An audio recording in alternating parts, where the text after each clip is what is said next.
Live from New Delhi, you're watching DD India Newshour, India's voice to the world. I'm Tanvita Neja. Coming up in the next hour. Vande Mataram remains relevant in every era, says Prime Minister Narendra Modi as India celebrates 150 years of its iconic national song.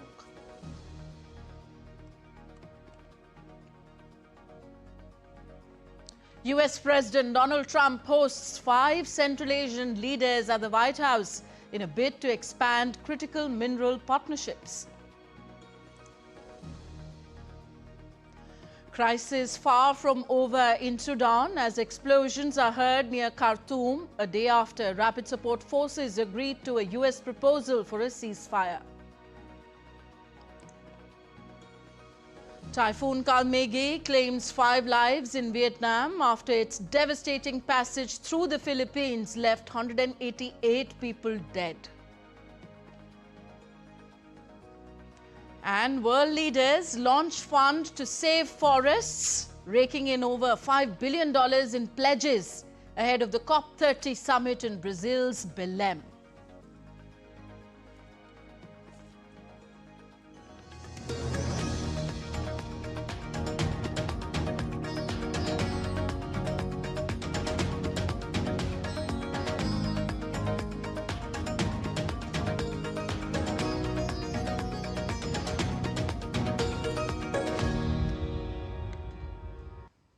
Vande Mataram is relevant in every era. Prime Minister Narendra Modi said this after inaugurating the year-long commemoration of 150 years of the composition of the iconic national song of India. Addressing the gathering in New Delhi, Prime Minister Modi termed the song as a beckoning call that has inspired generations and ignited an undying spirit of patriotism across the nation. He affirmed that the occasion will offer inspiration and infuse fresh energy among citizens.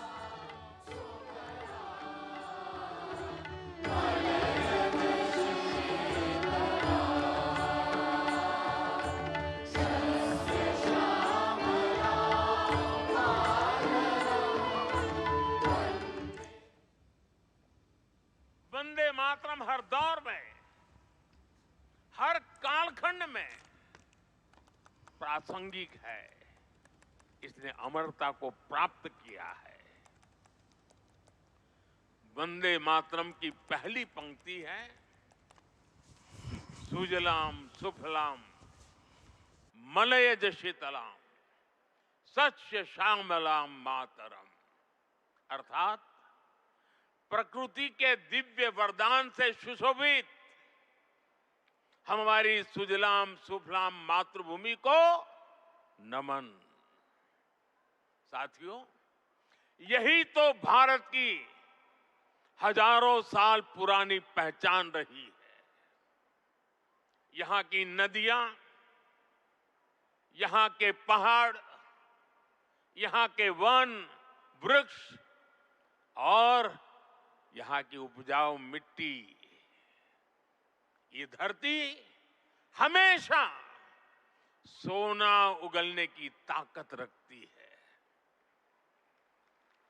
सदियों तक दुनिया भारत की समृद्धि की कहानियां सुनती रही थी। Prime Minister Modi said that the song Vande Mataram played a significant role in uniting the people to free the country from colonialism and achieve independence. He added that the national song is a mantra, a dream, a resolution and an energy, a prayer to the motherland which takes us back in history and also gives courage for the future. राष्ट्र को एक जियो political entity मानने वालों के लिए राष्ट्र को मां मानने का विचार हैरानी भरा हो सकता है, लेकिन भारत अलग है।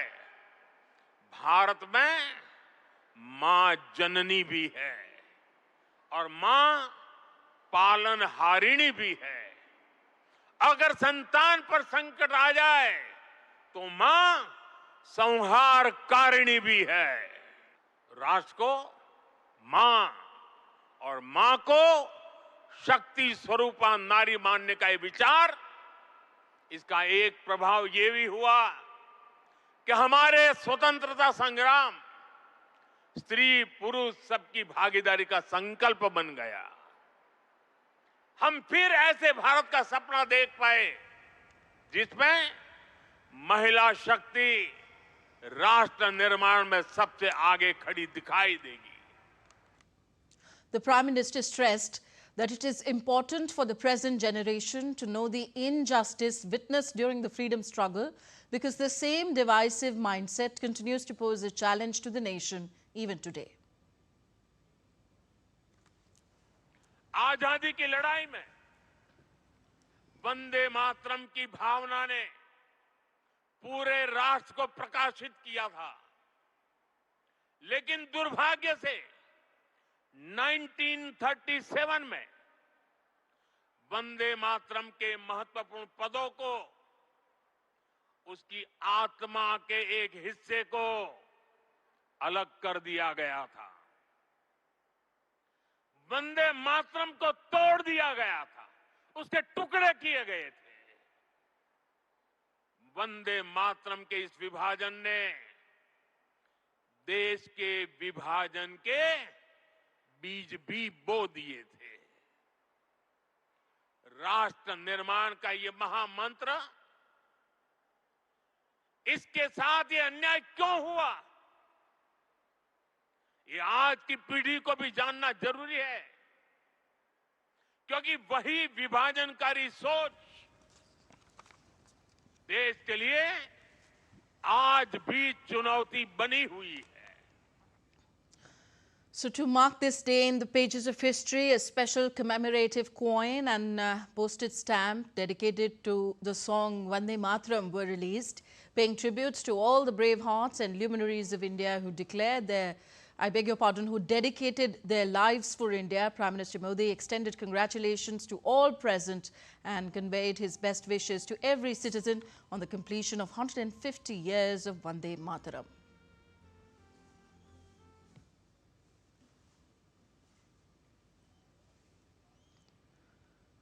Prime Minister Narendra Modi also released a website, Vande Mataram 150.in, marking the significant occasion.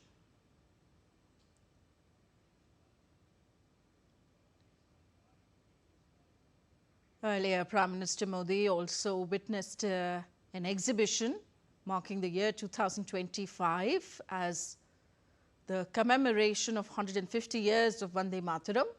Our national song, Vande Mataram, by Bankim Chandra Chatterjee, was written during the auspicious occasion of Akshay Navami, which was on 7th November in 1875.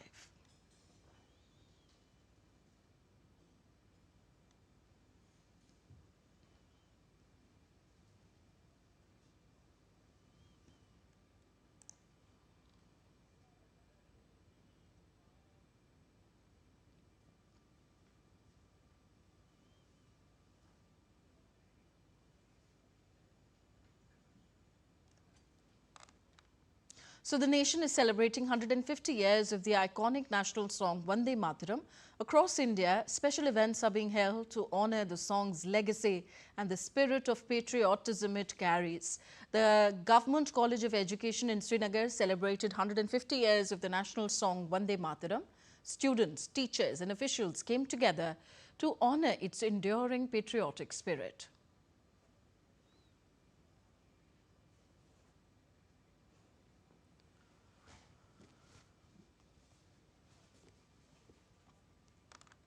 Union Home Minister Amit Shah participated in celebrations held in Patna to mark 150 years of the national song Vande Mataram. Addressing the gathering, the minister highlighted the spirit of patriotism and unity embodied in the song Vande Mataram.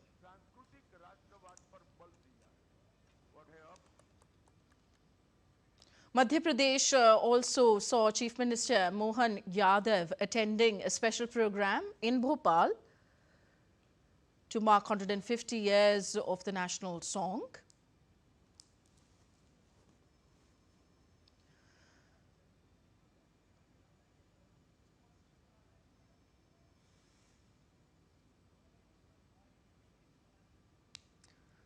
Tripura Chief Minister Dr. Manik Saha attended the celebration on Vande Mataram, 150 years of glory in Agartala. Addressing the gathering, Dr. Saha said that Vande Mataram continues to inspire the nation.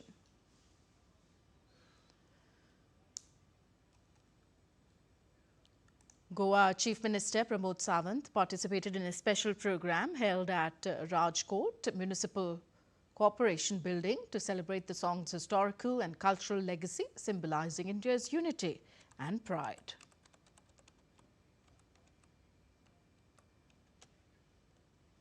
In Assam, the 150th anniversary celebration of Vande Mataram stood as a unifying moment, reaffirming the enduring spirit of freedom, fraternity and pride that the song embodies. From Guwahati to Hailakandi and Shonitpur, people from all walks of life came together to pay tribute to the timeless song composed by Bankim Chandra Chatterjee, a symbol of nationalism, unity and pride.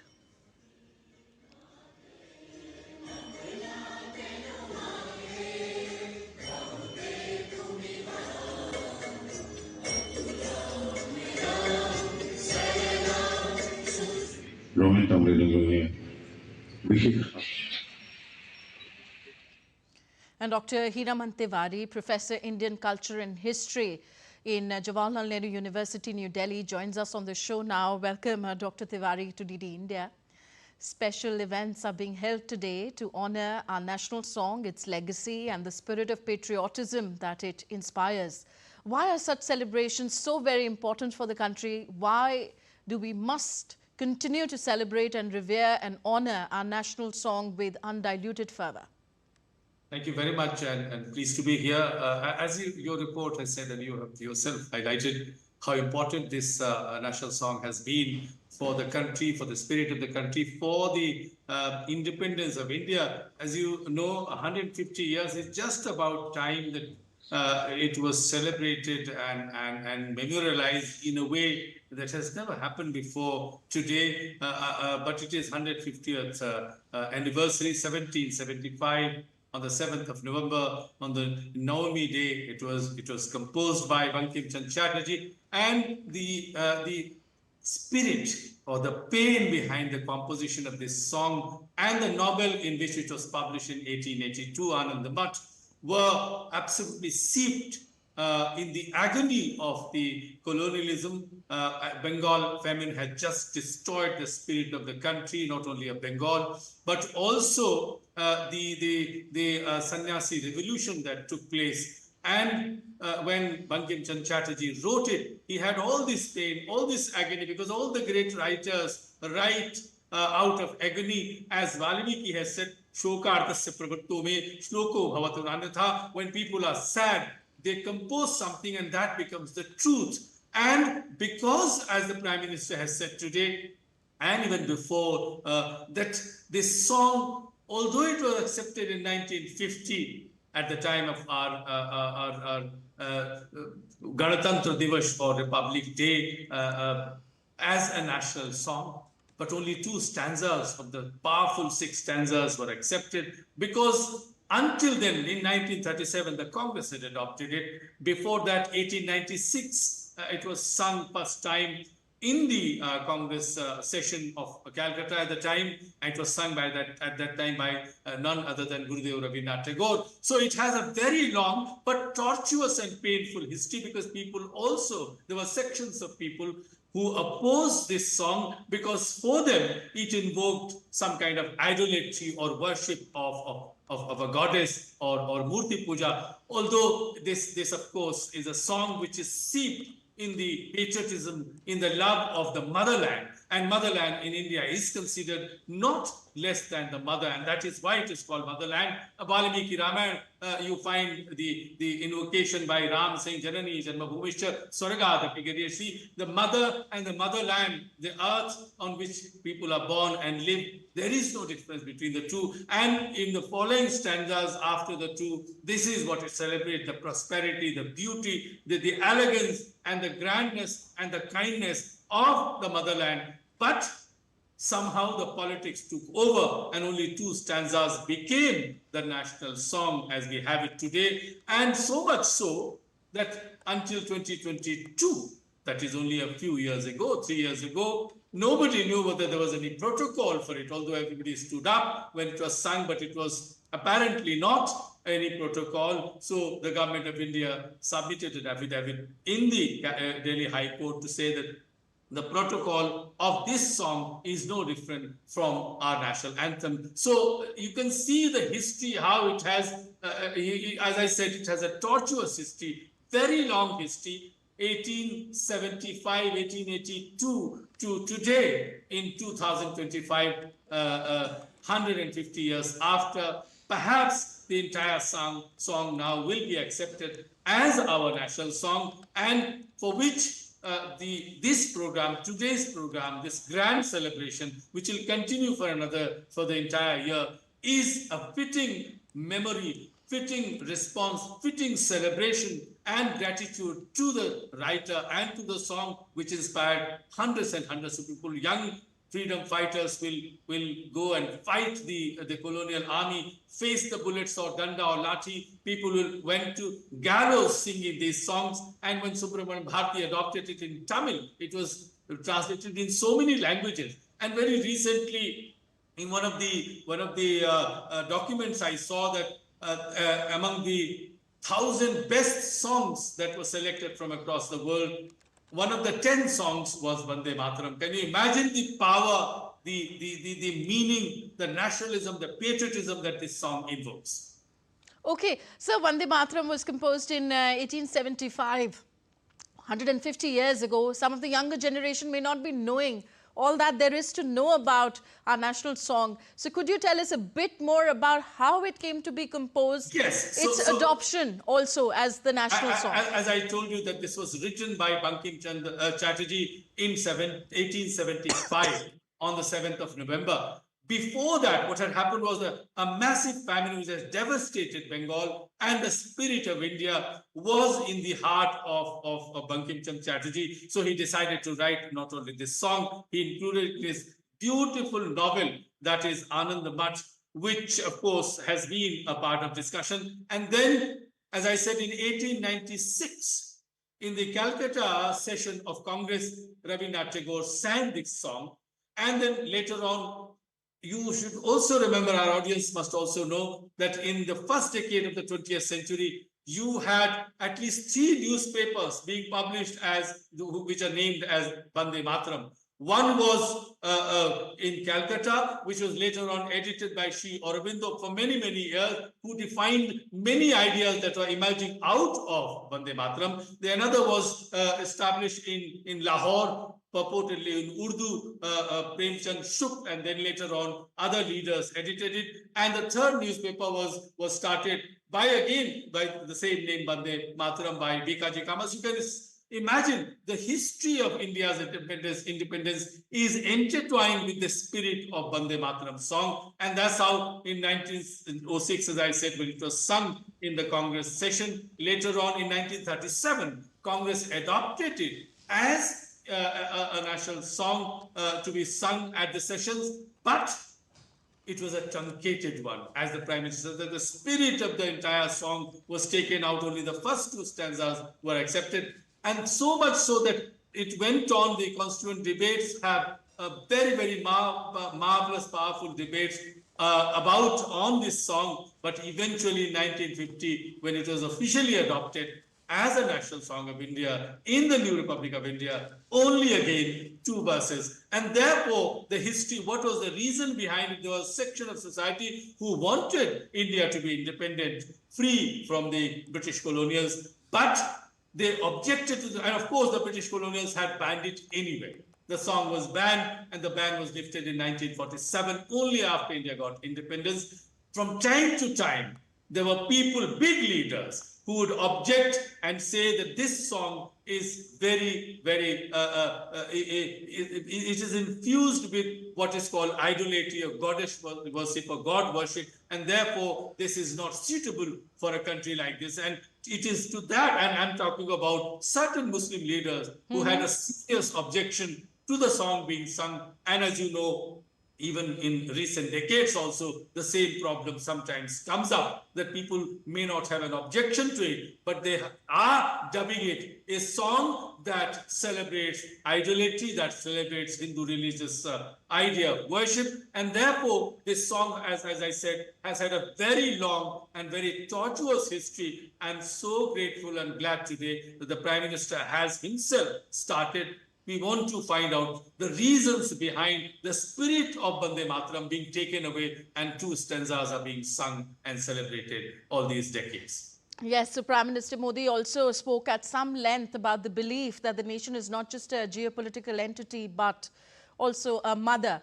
Finally, if there was a message that should be conveyed to all Indians as we celebrate 150 years of our national song, Vande Mataram today, what should it be, Mr. Tiwari? It is to celebrate the valor, the sacrifice of those who have sung this song, who this song was on their mind, their mouth, their lips, their heart, and they got us the freedom. So we live this freedom thanks to them. And since they loved it and they sang this song throughout, and the message therefore is that we must not forget our past, how this very precious freedom was attained. Of course, there are many factors to it, but Vande Mataram was at the center, which invoked the emotions of patriotism, nationalism, Swaraj, Swadeshi, all these notions. And as Sri Aurobindo explained what nationalism is, or Subramanian Bharati when he translated it and adopted it in Tamil, how he spread this song, and it was equally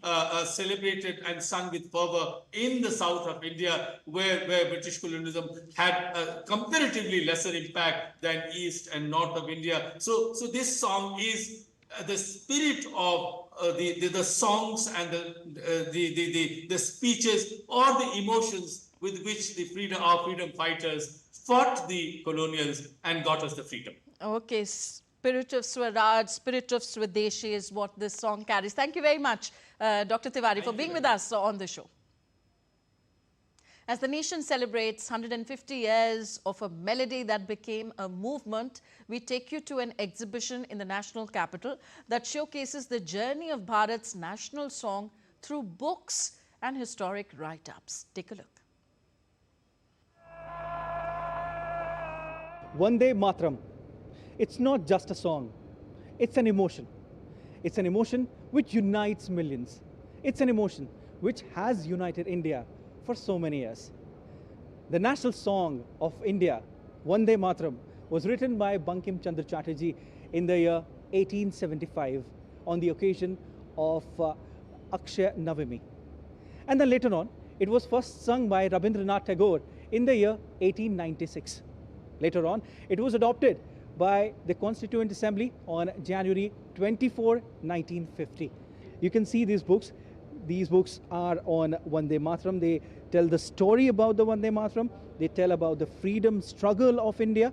They tell about all those people who have been part of the freedom struggle of India. This is said to be of 120-year-old gramophone, and you can see this is an antique piece. So the record that you are seeing here is the first ever gramophone recording of Vande Mataram.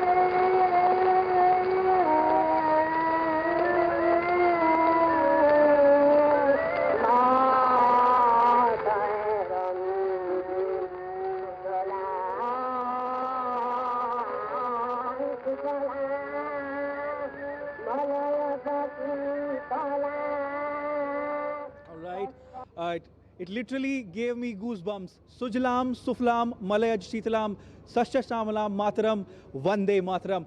Definitely this day will go down in history in golden words as the nation celebrates 150 years of Vande Mataram. This is Siddharth Bharadwaj reporting for DD India in New Delhi. Union Minister for Culture and Tourism Gajendra Singh Shekhawat, while speaking exclusively to DD India, emphasized the importance of Vande Mataram during the country's freedom struggle and called it an eternal mantra in the nation's journey towards self-reliance. It's a historic day today when the nation is celebrating 150 years of Vande Mataram, which is our national song. And to talk more on this, I've been joined by Union Culture Minister Gajendra Singh Shekhawat. Sir, how significant is this day? कितना significant है? आज का दिन निश्चित रूप से अत्यंत महत्वपूर्ण भी है, ऐतिहासिक भी है और प्रासंगिक भी है। जब देश आज़ादी के 75 वर्ष पूरे करने के बाद में अमृत काल में प्रवेश कर विकसित होने की दिशा में आगे बढ़ रहा है, वहाँ हम एक ऐसे गीत का 150वां स्मरण उत्सव मना रहे हैं जिस गीत ने इस देश को आज़ादी के आंदोलन में एकता के सूत्र में बांधने, जिस गीत ने देश के आज़ादी के आंदोलन के एक मंत्र के रूप में काम करने का काम किया था। वंदे मातरम एक ऐसा मंत्र था जिसने हजारों लोगों को न केवल राष्ट्रभक्ति के भाव से ओतप्रोत किया, अपितु देश के लिए अपना सर्वस्व न्यौछावर करने के लिए प्रेरित किया। इतिहास के पन्नों में दर्ज है ऐसे अनेक क्रांतिकारी हुए जिन्होंने हंसते हंसते वंदे मातरम का उद्घोष करते हुए अपने प्राणों का उत्सर्ग आतताई अंग्रेज सत्ता का प्रतिकार करते हुए किया। ऐसा गीत जो उस समय जिसने राष्ट्रभक्ति का ज्वार पैदा किया था, आज जब माननीय प्रधानमंत्री जी के नेतृत्व में हम जन सहभागिता से, देश के सामूहिक संकल्प से 140 करोड़ लोगों की ताकत से भारत को विकसित बनाने की दिशा में आगे बढ़ने, वंदे मातरम का ये अमर गान आज भी हमारे लिए प्रेरक है। इसलिए 150वां वर्ष मनाना और वर्ष पर्यंत माननीय प्रधानमंत्री जी की प्रेरणा से इसके निमित्त कार्यक्रम करना निश्चित रूप से अत्यंत महत्वपूर्ण भी होगा और आने वाले समय में भारत को विकसित भारत बनाने की दिशा में, भारत को आत्मनिर्भर भारत बनाने की दिशा में, स्वदेशी के मार्ग से भारत को आत्मनिर्भर बनाने का रास्ता तय करने के लिए एक बार फिर एक अमर मंत्र की तरह काम करेगा। Thank you so much for talking to DD India. That was Union Minister Gajendra Singh Shekhawat, who said that under Prime Minister Narendra Modi's visionary leadership, the country is now moving towards Swadeshi, which means to buy locally made products, as it will empower our local artisans and will also boost the country when it comes to its economy. With camera person Naveen, this is Siddharth Bhardwaj reporting for DD India in New Delhi.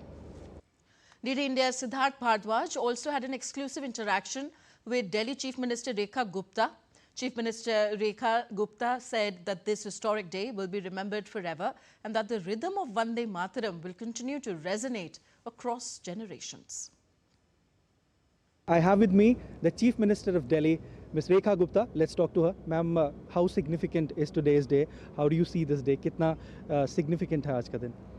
मैं ये समझती हूँ वंदे मातरम भारत माँ की आराधना का एक वो माध्यम है जो वर्षों से भारतीयों ने अपने दिल से माँ के चरणों में प्रार्थना करते हुए गीत गाया और आने वाले समय तक ये गीत इसी तरीके से हमारे दिलों की धड़कन बन के गाता जाया रहेगा। आज 150 साल हो गए हैं वंदे मातरम को और हम सब के लिए बहुत ही श्रद्धा और उत्सव का पर्व है और हम माँ की आराधना करते हुए फिर से मिल करके एक बार सब लोग वंदे मातरम करेंगे। Thank you so much for talking to DD India. That was Delhi Chief Minister Rekha Gupta, who said that Vande Mataram will keep resonating in future and will keep inspiring future generations as well.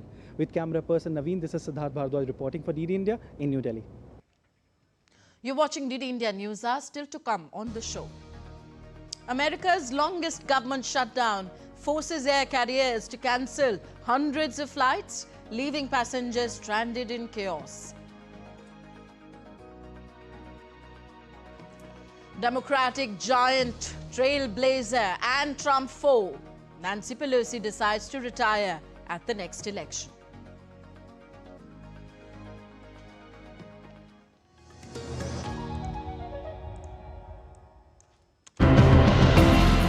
Desh ki mitti captures the deep connection that Indians everywhere feel with the country's soil.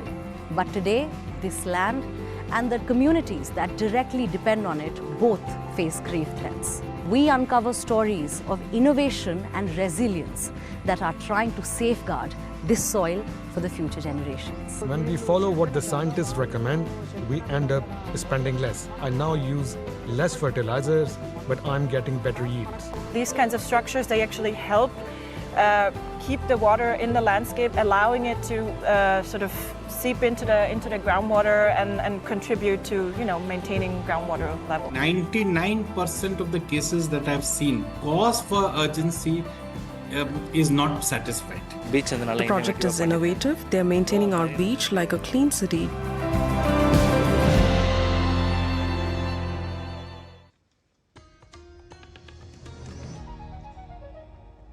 Welcome back. You're watching DD India Newshour. I am Tanvi Taneja. Here are the headlines we are tracking at this hour. Vande Mataram remains relevant in every era, says Prime Minister Narendra Modi as India celebrates 150 years of its iconic national song.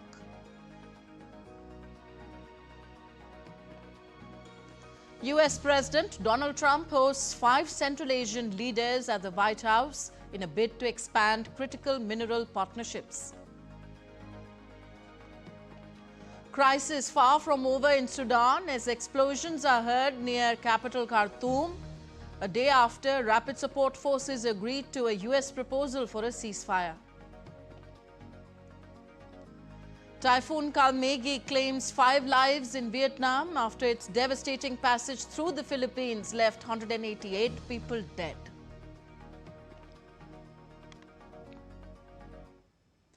Donald Trump hosted all 5 Central Asian leaders in Washington, D.C. on Thursday for the first time, a few months after they held separate summits with Russia's Vladimir Putin and China's Xi Jinping. The U.S. president met the leaders of Kazakhstan, Kyrgyzstan, Tajikistan, Turkmenistan and Uzbekistan. Washington and the European Union have intensified their diplomacy with the landlocked countries that gained independence from the Soviet Union in 1991, with the first US Central Asia Summit in 2023.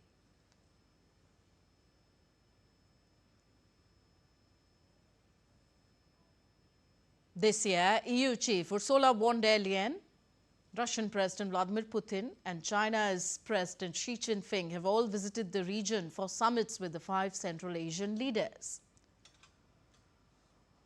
All the countries are drawn by the region's huge but still mostly unexploited natural resources as they try to diversify their rare earth supplies and reduce dependence on Beijing. President Donald Trump said on Thursday that he had a great call with Israeli Prime Minister Benjamin Netanyahu amid news that Kazakhstan is to join the Abraham Accords. In a post on Truth Social, Trump claimed that Kazakhstan would be the first country of his second term to join the US-brokered Abraham Accords and said that a signing ceremony would be announced soon. Trump also announced that the United States and Uzbekistan have reached a trade and economic deal. In a post on Truth Social, he added that Uzbekistan plans to purchase and invest $35 billion in the next 3 years and more than $100 billion in the next 10 years in some US sectors.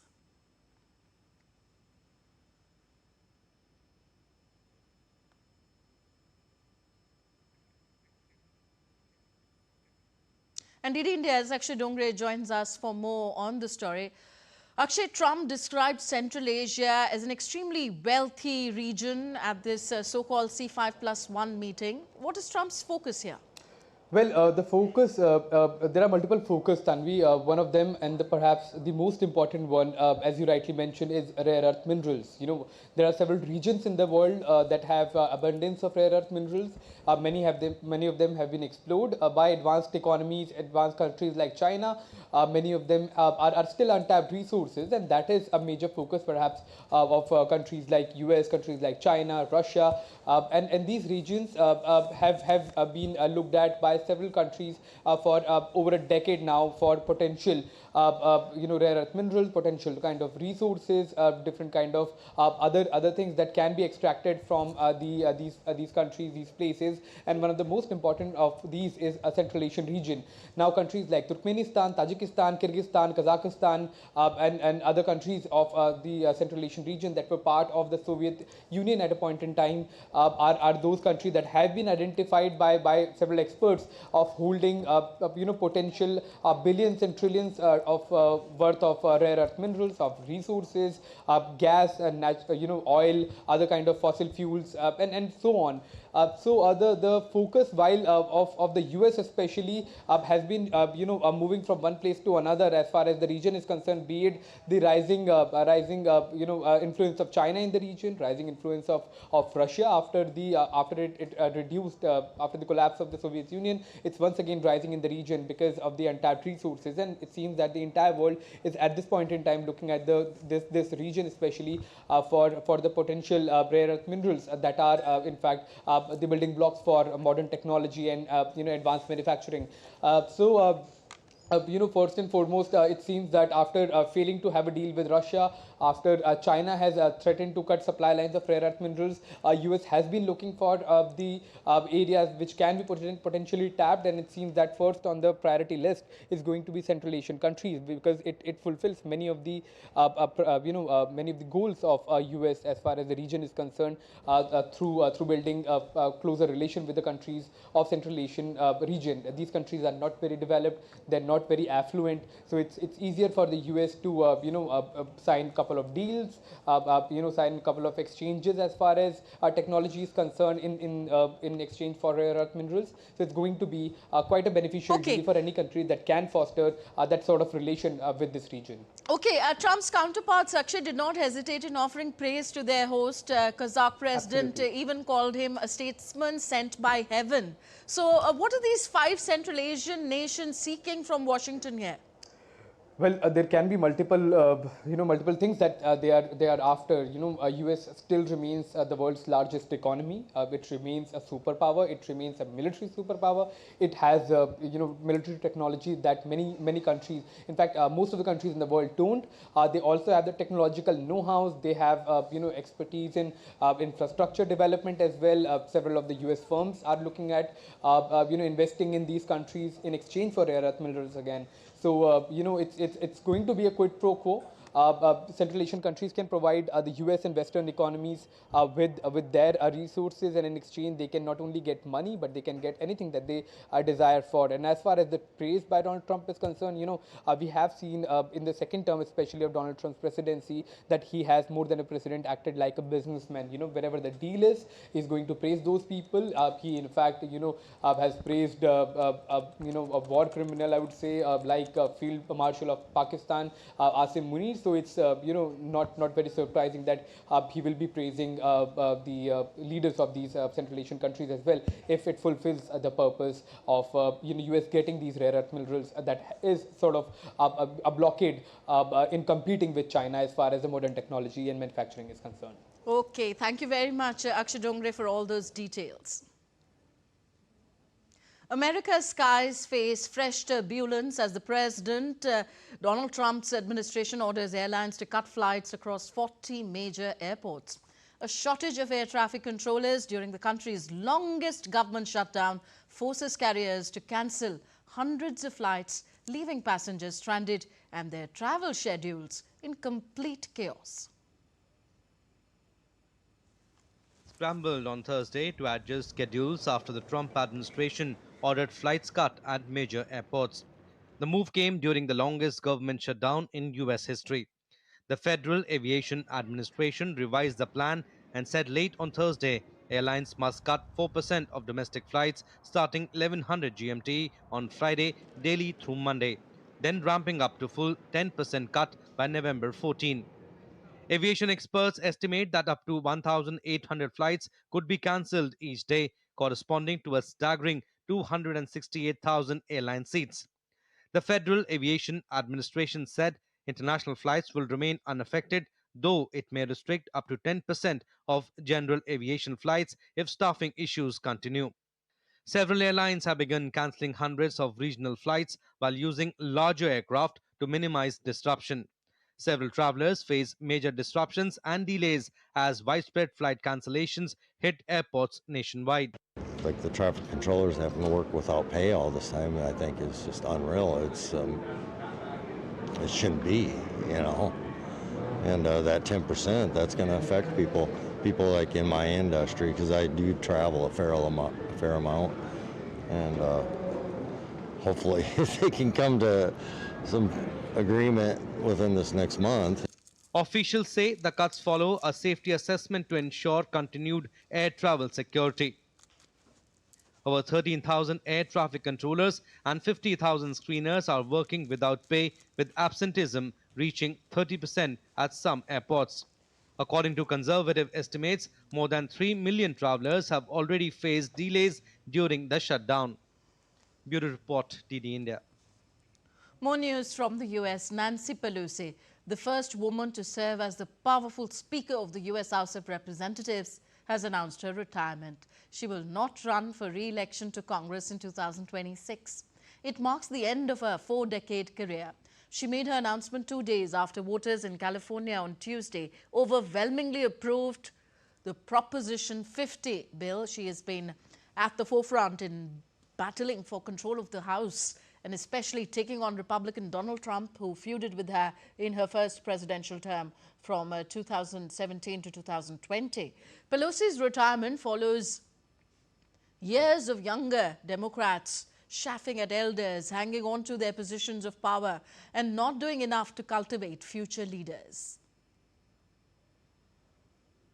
For decades, I've cherished the privilege of representing our magnificent city in the United States Congress. We can be proud of what we have accomplished, but there's always much more work to be done. That is why I want you, my fellow San Franciscans, to be the first to know. I will not be seeking re-election to Congress. Meanwhile, US President Donald Trump was glad with Pelosi's retirement. Nancy Pelosi. Nancy Pelosi's retirement. I think she's an able woman. I'm glad she's retiring. I think she did the country a great service by retiring. I think she was a tremendous liability for the country. I thought she was an evil woman who did a poor job, who cost the country a lot in damages and in reputation. I thought she was terrible. Thank you very much. The US military killed 3 men in a strike on a suspected drug vessel in international waters in the Caribbean on Thursday. In a social media post on X, the US Defense Secretary Pete Hegseth said that the vessel was operated by a designated terrorist organization, but provided no further evidence. His post included a 20-second video clip marked unclassified of a boat in the water that gets struck by ammunition and explodes. The military action was the latest of more than a dozen US strikes since September on vessels near the Venezuelan coast, and more recently in the Eastern Pacific Ocean, that have killed more than 60 people. On to West Asian updates. US President Trump announced that an international stabilization force for Gaza will be deployed very soon.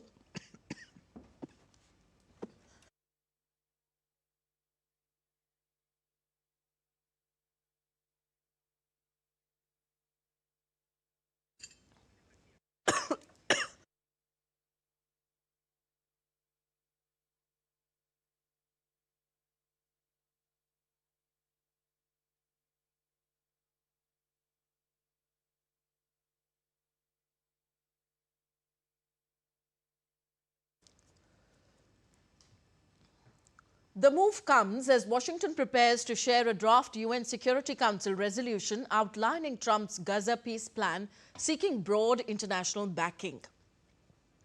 The proposed resolution calls for a 2-year mandate to establish a transitional governance body and deploy peacekeeping forces in Gaza.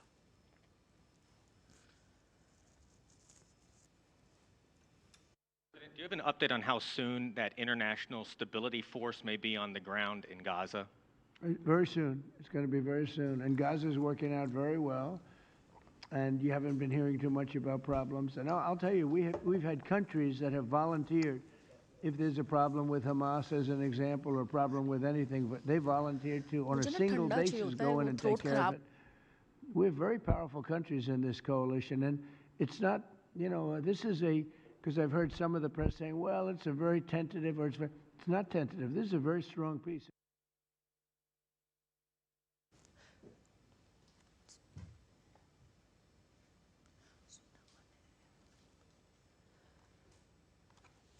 Explosions were heard near the army-controlled Sudanese capital Khartoum on Friday, a day after the paramilitary rapid support forces said that they agreed to a humanitarian truce.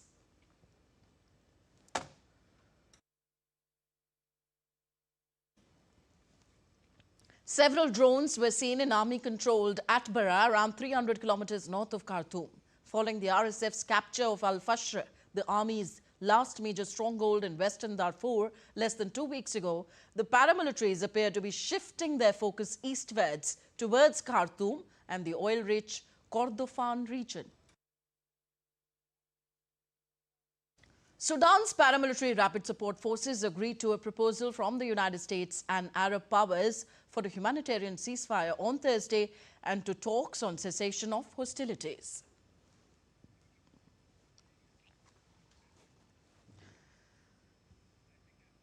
India delivered humanitarian aid to Jamaica for disaster relief from devastation caused by Hurricane Melissa on Thursday. A consignment of approximately 20 tons of humanitarian aid and disaster relief materials from the Government of India arrived in Kingston aboard a C-17 aircraft of the Indian Air Force. The relief material includes special Bhishma medical trauma unit, generators, tents, bedding and mats, kitchen kits, solar lanterns, hygiene kits and other essential supplies to support post-hurricane recovery.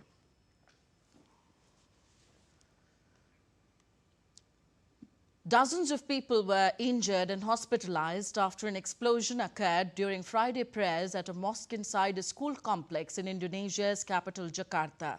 Police were investigating the cause of explosion at the site in Kelapa Gading, North Jakarta. City Police Chief said that the total 54 people were admitted to the hospital, adding that the injuries ranged from minor to serious and included burns. 5 people have been reported dead in Vietnam as Typhoon Kalmaegi battered the nation with destructive winds and heavy rain on Friday. The country's disaster management agency stated that 7 people have been reported injured and around 2,800 homes damaged. The storm made landfall in central Vietnam late on Thursday, uprooting trees and damaging homes, triggering power outages, leaving 1.3 million people without power. Authorities warned of continuing heavy rainfall of up to 200 millimeters in central provinces. On to South America now. UN Secretary General Antonio Guterres opened a gathering of world leaders in Belém, Brazil, ahead of the COP30 climate summit.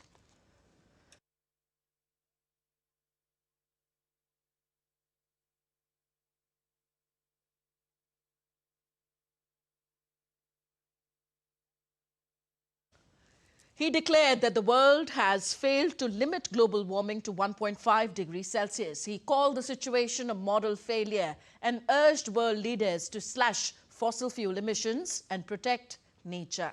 Guterres warned that the global leaders have so far fallen short of the target to limit warming to 1.5 degrees, and UN Weather Agency reported that 2025 is set to be one of the hottest years on record. Antonio, however, added that the UN is still optimistic and that is the best time. It is the best time to fight back.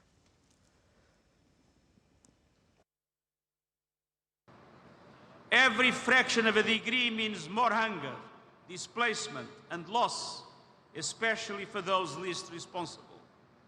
This is moral failure and deadly negligence. The United Nations will not give up on the 1.5 degrees goal, because another truth is evident. We have never been better equipped to fight back. World leaders, meanwhile, launched a fund on Thursday to save the world's forests at the COP30 summit in Brazil, quickly raking in over $5 billion in pledges to reward tropical countries for not chopping trees down. The initial government commitments still fall far short of what is needed for the fund to attract private investment it seeks. But Brazil's President Luiz Inácio Lula da Silva still described the Tropical Forests Forever Facility, or TFFF, as unprecedented. Ultimately, Brazil, the fund's political sponsor, seeks to create a $125 billion facility that would pay out a share of profits to developing countries for every hectare of forest they leave standing. Brazil hopes that the fund will create reliable long-term revenue stream, an alternative to tropical countries, cutting down forests for economic gain.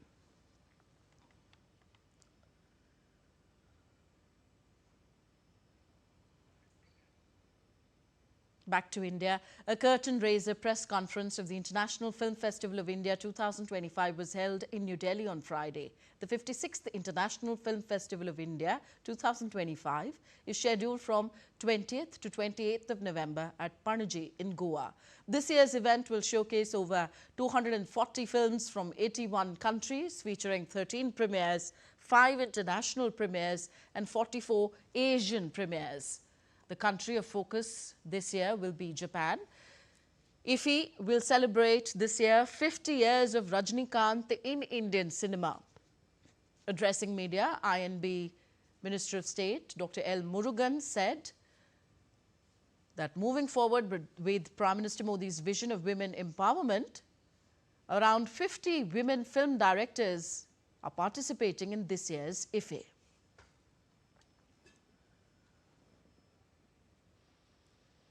The film festival is having AI, artificial intelligence section also is there. Our Honorable Prime Minister Shri Narendra Modi ji's vision, Nari Shakti, 50 women directors, they directed the films. Almost these 50 films is going to screen. We want to give an equal opportunity. This festival is encouraging them, and 50 women directors are identified. Speaking at the event, Sanjay Jaju, Secretary Information and Broadcasting Ministry, said that the 56th edition of IFFI will be a tribute to the stalwarts of Indian cinema with youth in focus. Producers of films, feature films, short films, documentaries, producer of films across languages, regions in our country, films that are not just making waves in India, they are making waves outside India. Effort to showcase the cinematic diversity that we have in our country. As a first, this year we have 3 countries that are participating majorly. We have Japan as the country of focus, you have Spain as another partner country, and we also have Australia, which was our country of focus last year as our spotlight country. And again, we are getting very good participation from these countries, both in terms of films as well as the film crew. Indian actor Kashika Kapoor is in Riyadh promoting the Global Harmony Initiative during the India Week, where the spotlight is on Indian culture, arts and heritage. DD India's Munmun Bhattacharya spoke to the young actor at Suwaidi Park in Riyadh. Kashika Kapoor is an Indian actor who's worked in Bollywood movies as well as South Indian movies. She's also starred in music videos in India. She's right here with us in Riyadh. Let's speak to her. Welcome, Kashika, to Global Harmony Initiative and Riyadh. How has your experience been here so far? It's been amazing. People here are so energetic, so full of life, and it's incredible. I love it. You're also promoting India here in a sense. Of course, we know that India Week is being celebrated in the Global Harmony Initiative. So in that context, what do you feel about the way Indian culture is being promoted, not just by India, but also the Saudi government? Yeah. I think it's amazing how the Saudi government is thinking beyond borders. You know, the fact that we are bringing together hearts, understanding one another, no matter the nationality. Everyone's just coming together and becoming one. I think that's the beauty of it, and hats off to Saudi for having done such an amazing job. And I honestly am honored to be representing India here. Right. Also tell us about whether you've been able to see any performances here and any particular performance that you're looking forward to watching. I think today definitely MC Stan. I'm waiting. This one's going to be fun because I actually like him and I love his work. So I'm excited that he's here today, and so am I. So I'll get to just enjoy the vibe, the music. Since you have a huge following on social media, on Instagram as well as other handles, tell us about the kind of traction you are getting as far as content from Global Harmony Initiative is concerned. Are people asking you what you're doing here about Saudi Arabia, particularly the transformation? I think people are loving it. Back home, people are really loving it, because I remember saying this yesterday that I feel like I'm home away from home. Because, I'm not even missing home. It's like home's here. The cultural festival is so amazing that we have India right here in our hearts. So I think that's beautiful, and everyone back home is loving it, especially because yesterday I came in an outfit that was representing Saudi. So why I did it was to show that I am an Indian who's come down from India, but to show that Saudi and India are coming together.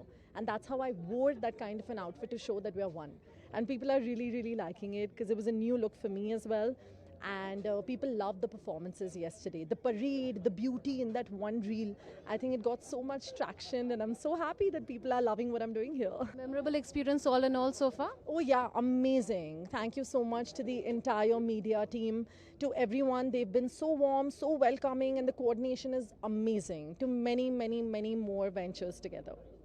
Thank you so much, Kashika, for speaking to us on DD India. So that was a conversation with an Indian actor who has come here in Riyadh to be part of the celebrations as far as Global Harmony Initiative and promoting Indian culture is concerned, also promoting the cross-cultural connect that is there between India and Saudi Arabia. With cameraman Pramod Negi, this is Munmun Bhattacharya from Riyadh for DD India. You're watching DD India Newshour. Let's get you some sporting action now. Hockey India launched its centenary celebrations marking 100 years of Indian hockey on Friday at the Major Dhyan Chand National Stadium in New Delhi. Olympians Zafar Iqbal, Jagbir Singh, Dilip Turke and World Cup winner Ashok Kumar gathered at the National Stadium as the Union Minister for Youth Affairs and Sports, Mansukh Mandavia, formally announced the celebrations. Former Indian men's hockey team captain and current Hockey India president Dilip Turke touched on India's stupendous record in the Olympics, where the country has had 13 podium finishes, including a record 8 gold medals.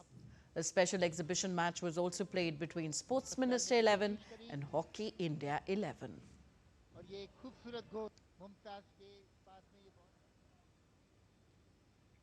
And updates now from the FIDE Chess World Cup in Goa. Grandmaster Vidit Gujarati finally came out triumphant against 12-year-old Oro Faustino of Argentina to reach the third round on Thursday. The 12-year-old Oro is already one of the rising stars of the game and put up a brilliant display of chess in the tournament. Grandmaster R. Pragnananda also made it to round 3 after a fighting battle against a young Uzbekistan-born Australian, Temur. And that's all for this edition of DD India Newshour. Do let us know your thoughts on the news of the day. Connect with us on our different social media handles at DD India Live. And you can also download our DD India mobile app for quick news and updates on the go. We'll be back with more news as it breaks here on DD India. I'm Tanvi Taneja from all of us here in New Delhi. Thank you for watching. Namaskar.